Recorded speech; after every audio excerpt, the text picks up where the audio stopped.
அது எனக்கு அந்த மாதிரி எந்த டேட்டாவும் என்கிட்ட இல்ல. எனக்கிட்ட இல்ல. வேற அந்த டேட்டா என்கிட்ட இல்ல. அதனால அந்த டேட்டா இல்லாமல் அது நேரடியாக நான் அந்த டேட்டாவை பார்க்காம என்னால் அதை சொல்ல முடியாது. அது பின்னாடி வருதுமா சார்? ஒரு வாக்கு கூட எங்களுடைய வாக்கு நீக்கலாம் சொல்லி அதான சொல்றேன். எனக்கு வந்து வாக்கு வந்து நீக்கப்பட்டதாக எனக்கு எந்த டேட்டாவும் என்கிட்ட கிடையாது. நான் பீகாருக்கு நேரடியாக நான் செல்லவில்லை. நான் அந்த பிரச்சாரத்தில் கலந்து கொள்ளவில்லை.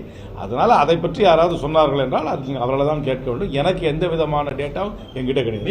எதிர்பார்த்த முடிவு வராதது எங்களுக்கு வந்து இது ஒரு பின்னடைவு தான். அதை நான் இல்லைன்னே சொல்ல மாட்டேன். ஆனால் அந்த தேர்தல் முடிவு வந்து தமிழ்நாட்டை பாதிக்குமான்னு கேட்டிங்கன்னா கண்டிப்பாக பாதிக்காது. ஆனால் காங்கிரஸ் கட்சிக்கு இது ஒரு பின்னடைவு தான். ஏன்னா நாங்கள் வந்து நல்லா எதிர்பார்த்தோம் அந்த தேர்தலில்.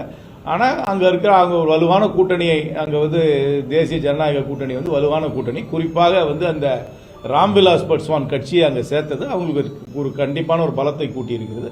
5% ஓட்டுகள் அதனால கூட்டியிருக்கு. அதுக்கப்புறம் 2 சமுதாய கட்சிகளால் இன்னும் ஒரு 2% கூடுச்சு. அதுக்கப்புறம் ஏஐஎம்எம் தனியாக நின்றதுனால எங்களுக்கு வாடிக்கையாக வர வாக்குகள் கொஞ்சம் பிரிந்தது.